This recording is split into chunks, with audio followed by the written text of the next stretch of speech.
Hello नमस्कार, जय भीम सर्वांना। पहा, आज मी काही मेकअप केला नाही, बस मला जरुरी नाही का सुंदर दिसलंच पाहिजे, आपलं मन सुंदर पाहिजे, दिल सुंदर पाहिजे। तर मला एक असा प्रश्न करायचा आहे, ज्या मुली म्हणजे आई बापाला सोडून जातात, पळून जातात, त्यांच्यासाठी मी एक कविता लिहिली आहे। तर ती कविता मी सांगते तुम्हाला, कारण निस्वार्थी प्रेम आणि स्वार्थी प्रेम मध्ये किती अंतर आहे। तरी पोरीले आई वडिलाचं प्रेम कळत नाही, तरी ते त्या दुसऱ्या परक्या मुलासोबत पळून जातात। म्हणजे ते तात्पुरतं प्रेमासाठी, म्हणजे आई बापाच्या प्रेमाचा त्याग करून त्या परक्या पोरासोबत पळून जातात। तर काय त्याचा परिणाम होते तर मी ह्या कवितेद्वारे तुम्हाला सांगते। तर तुम्ही नीट ऐकून घ्या। तर ती कविता कशी आहे, मी सुचलं ना तशी तशी मी ती कविता लिहित गेली। तर चला, तर मी कॉपी करून ठेवलंय, तर चला कविताला सुरुवात करूया। आणि जे नवीन आहे तर चॅनलला सबस्क्राईब, लाईक नक्कीच करा। अर्ध्या रस्त्यात तुटलेली साथ, जीवापाड जपणारे आई बाप माझे, त्याचं बोल मी कधीच ऐकलं नाही। त्याच्या मायेची अन कष्टाची कदर मला वेळेवर कधी कळलीच नाही।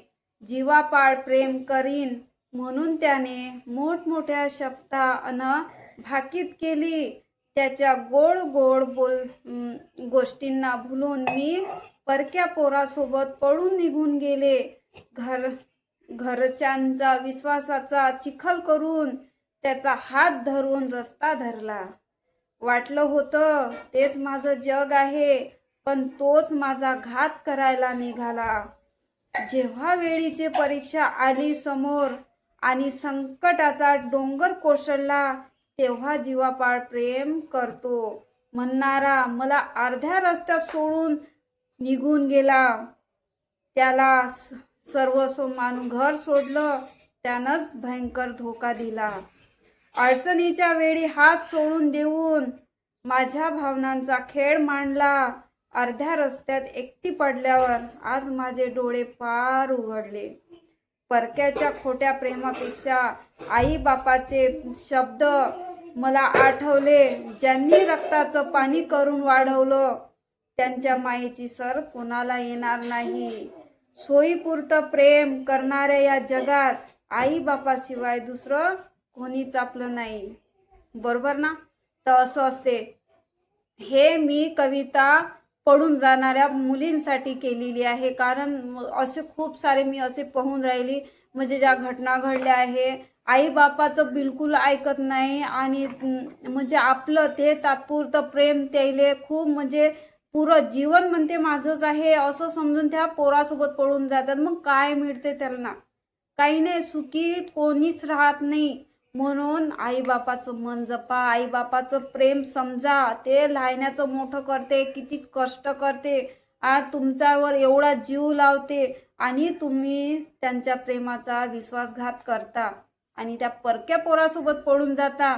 मग ह्या पोरी खूप निस्वार्थी, म्हणजे पोरीचं प्रेम निस्वार्थी झालं आई बापासाठी, पण आई बापाचं प्रेम कधीच निस्वार्थी राहत नाही। किती पोरी किती आपल्या म्हणजे मायबापाच्या मनाविरुद्धही वागल ना, तरी आई बापाचं प्रेम कमी होत नाही, कुठं ना कुठं तरी त्यांचं प्रेम उमटतं। हे बरोबर आहे ना? तर म्हणून म्हणते पोरींनो, तुम्ही असं करू नका। तुम्ही त्यांचा सन्मान आहे तर तुम्ही पण त्यांचा सन्मान करा, आणि आई बाप पण तुमची तर काळजी करते, सन्मान करते, म्हणून आई बापाचा प्रेम समजा। पण तरी आजकालच्या पोरी बिलकुल प्रेम म्हणून समजत नाही, काहीच नाही।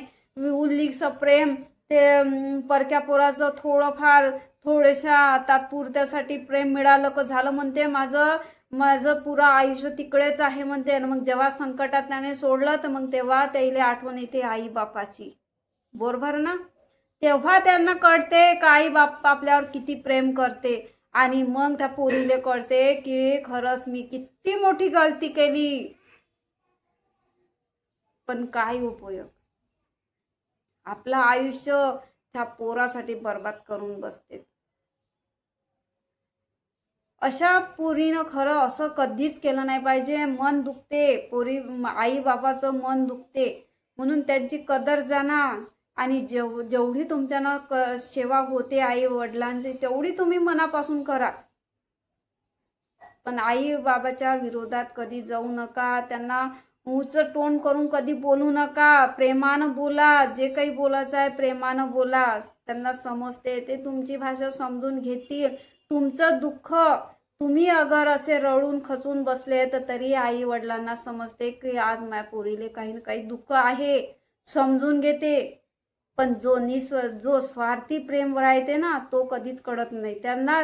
त्याला कधीच प्रेम कळत नाही. तो फक्त स्वार्थासाठी प्रेम करतो आणि जेव्हा संकट येते तर पळून जातो. मला आठवलं म्हणून मी हा व्हिडिओ बनवला. तर कसा वाटला कमेंट्समध्ये सांगा आणि नवीन असाल तर चॅनलला सबस्क्राईब लाईक नक्कीच करा.